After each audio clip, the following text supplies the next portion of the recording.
거룩하신 주님 앞에서 성별한 처소에서 첫 예배를 주께 올려드립니다. 이 새벽을 주께서 기뻐 받아 주옵시고 앞으로의 모든 여정과 모든 과정 가운데 주님의 역사하심을 보게 하여 주시옵소서.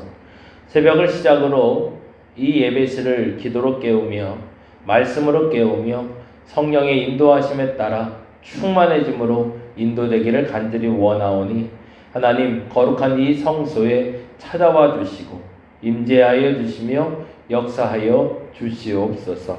특별히 이곳에서 기도하는 이들이 하나님을 만나게 하시고 이곳을 향하여 하나님을 바라는 이들이 당신을 만나게 하여 주옵시고 무엇보다도 근심도 걱정도 사라지는 공간이 되게 하여 주옵소서. 하나님이 기뻐하는 공간이 되기를 원합니다. 우리 사랑하는 다림목교회 성도들이 행복한 공간 되기 원합니다. 무엇보다도 이웃에게 꼭 필요한 공간이 되게 하여 주시옵소서. 주님 역사하시고 인도하실 주님께 감사드리며 고마우신 예수님 이름으로 기도드렸습니다. 아멘. 아멘. 시편 102편 말씀 같이 봅니다. 시편 102편 1절에서 14절까지만 보도록 하겠습니다. 전체 말씀은 28절까지 있는데요. 그 중에 14절까지만 우리 같이 보도록 하겠습니다. 같이 한 목소리로 읽도록 합니다. 여호와여 내 기도를 들으시고 나의 부르짖음을 주께 상달하게 하소서. 나의 괴로운 날에 주의 얼굴을 내게 숨기지 마소서. 주의 귀를 내게 기울이사 내가 부르짖는 날에 속히 내게 응답하소서. 내 날이 연기같이 소멸하며 내 뼈가 숯같이 탔음이니이다. 내가 음식 먹기도 잊었으므로 내 마음이 풀같이 시들고 말라버렸사오며 나의 탄식 소리로 말미암아 나의 살이 뼈에 붙었나이다. 나는 광야의 올빼미 같고 황폐한 곳에 부엉이같이 되었사오며 내가 밤을 새우니 지붕 위에 외로운 참새 같으니이다. 내 원수들이 종일 나를 비방하며 내게 대항하여 미칠 듯이 날뛰는 자들이 나를 가리켜 맹세하나이다. 나는 죄를 양식같이 먹으며 나는 눈물 섞인 물을 마셨나이다. 주의 분노와 진노로 말미암음이라.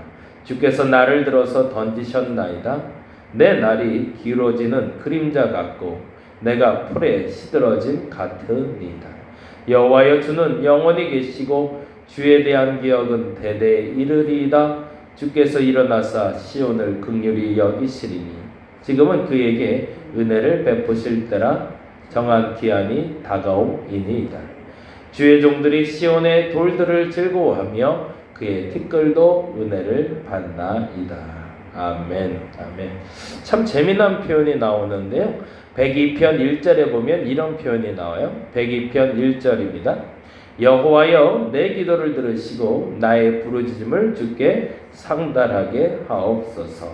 거기다 이렇게 적어 놓으시면 좋을 것 같아요. 괴로움의 날은 기도의 날이다. 사람마다 괴로움을 당할 때마다 무엇을 해야 되는지, 무엇으로 시작해야 되는지 고민을 하게 되는데 그때 첫 번째 해야 될 일, 아니 더 정확히 말하면 반드시 해야 될 일이 하나 있다는 거죠. 그 괴로움이 찾아올 때 우리가 해야 될 일은 기도의 시간이다라는 거죠. 괴로움을 당할 때 시인은 다음과 같이 하나님이 나의 기도를 들으실 줄 믿고 구하였나이다 라고 이야기하고 있습니다. 오늘 표제를 보니 이렇게 되어 있잖아요. 고난당한 자가 마음이 상하여 그의 근심을 여호와 앞에 토로하는 기도라고 되어 있습니다. 다른 말로 말하자면 나의 고난으로 말미암아 하나님 앞에 나아간 날이라는 거죠. 우리가 그랬으면 좋겠어요. 코로나 때문에 어렵죠. 힘들고 고통스럽고 뭘 해야 될지 모르겠고 그 말이 정답이죠. 근데 뭘 해야 될지 모르겠지만 분명히 우리가 할 수 있는 것이 있습니다. 그건 바로 기도겠죠. 저와 여러분의 기도가 끊이지 않기를 간절히 바랍니다. 제가 개인적으로 좋아하는 단어는 아니지만 제게 간증거리가 되는 단어가 바로 10절이에요. 이 본문을 알지도 못하면서 이 말을 썼었는데 그게 10절 말씀 같이 한번 읽어볼까요? 10절 같이 한번 읽어보겠습니다. 주의 분노와 진노로 말미암음이라 주께서 나를 들어서 던지셨나이다. 저는 이유 단어 줄을 쳐놨으면 좋겠는데 들어서 던지셨나이다. 주께서 나를 들어서 던지셨나이다. 저는 이게 은혜라고 봐요. 사람마다 각자 자신이 무엇을 해야 될지 모를 때가 있어요. 그리고 기도하지 않고 탄식하고 원망하고 있을 때 하나님이 하시는 탁월한 일이 하나가 있으시더라고요. 그 탁월함은 다른 것이 아니라 나를 집어 던지시는 겁니다. 제가 예전에 그 전라도에서 목회를 처음 시작했어요. 2002년 6월에 정확히는 5월 달에 내려가서 5월 28일 날 이제 준회원 설의 진급을 하면서 시작을 했거든요. 근데 그때 제 간증 아닌 간증인데요. 안산 시화 쪽, 시화공단 있는 쪽, 시흥 쪽이었던지, 시흥 쪽이었던 것 같네요. 시흥 쪽에서 목회하는 목사님한테 연락이 왔어요. 한 80명 정도 당시에 모이고 있었고, 교회 건축을 예쁘게 해서 필리핀에서 목회하시다가 선교사로 목회하시다 들어오신 분이랬어요. 그때 당시에 40일 금식인가 하셔갖고 삐쩍 마른 상태, 눈에 총기도 있고 참 좋은 분이었어요. 지금은 감리교에서 감독회장까지 하셨던 분인데 그분이 저한테 그러시더라고요. 그때 전도사니까 전도사님 죄송한데 우리가 아직은 교회가 형편이 그래서 사례도 제대로 못하고 살림집도 제대로 못 해드려요. 근데 오시면 제가 열심히 목사님 목회 도와드릴게요. 잘 배우시고 전사님 좋은 목회자 됐으면 좋겠습니다. 그래요.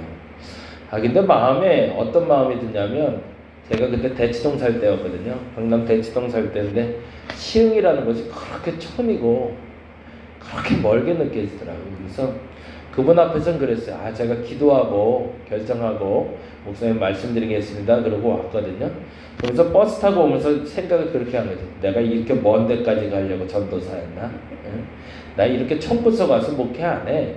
그러면서 아주 그 목사님한테 단호하게는 아니지만 목사님 여차저차해서 제가 못 갈 것 같습니다. 죄송합니다. 라고. 목사님께는 그렇게 말했지만 아마 하나님은 네 이놈이라고 하셨던 것 같아요. 거기가 멀다고 안 가고 거기가 촌이라고 안 가. 근데 그 다음에 참 재미난 일이 벌어졌어요. 제가 목회지가 결정이 안 되는 거예요. 한 달 동안 계속. 근데 그때 당시에 제가 5월까지 교회를 얻질 못하면 진급이 안 됐거든요. 그러면 1년을 제가 놀아야 되는 거예요. 시간을. 이게 큰일 났어요. 그래서 고민이 되고 있는데 5월 20일쯤에 친구한테 전화가 왔어요. 목회지가 하나 있는데 너 혹시 갈 마음이 있냐고. 지금 내가 좀 내꾸가 석자인데 뭘 못하겠냐고. 어디든지 가겠다고. 그랬더니 어디냐 그랬더니 전라도라는 거예요. 시흥이 멀다고도 못 가려고 그랬는데 시흥은 서울에서 1시간이면 가잖아요. 전라도는 그때는 호남의 고속도로가 잘 뚫리지 않을 때라 4시간 만에서 5시간 걸릴 때거든요. 근데 제 입에 그때 툭 튀어나온 게 있어요. 하나님이 나를 던지셨구나. 때때로 하나님이 나를 살리기 위해서 하는 방법이 있더라고요. 만약에 그때 제가 전라도에 가서 목회를 하지 않았다면 그조차도 멀다고 가지 않았고 정말로 촌으로 갔었거든요. 전라도 곡성에 있는 수돗물이 나오질 않았어요. 상하수도가 연결이 안 돼 있었고 수돗물이 공급이 안 돼서 우물 파서 먹었던 곳이었고요. 짜장면을 시켜 먹지 못할, 그리고 밤 8시만 되면 온 동네가 다 불이 꺼지는, 그래서 새벽 3시부터 일어나서 농사 짓던 동네. 저희 옆집 할아버지가 소를 가지고 쟁이질을 하던 동네거든요. 그때 당시에. 그러니 참 촌도 그런 촌이 없었죠. 그런데 그렇게 감사하더라고요. 근데 그게 깨달음이었던 것 같아요. 하나님은 나를 던지셨구나. 만일에 거기서 제가 진실한 목회로 시작을 하지 않았으면 지금 이 자리에 오지 않았을 거라고 저는 믿습니다. 하나님은 우리가 고난 가운데 있을 때 하는 일들 중에 참고 기다려 주실 때도 있지만 하나님이 내가 뜻하지 않는 것으로 던져버리실 때가 있습니다. 그것이 복인 줄 아는 우리가 됐으면 참 좋겠습니다. 제가 마곡동에 올 줄 누가 알았겠어요? 그리고 이 상가를 또 얻게 될 줄 누가 알았겠어요? 근데 이 모든 것이 하나님이 던지시는 것이라고 저는 믿어요.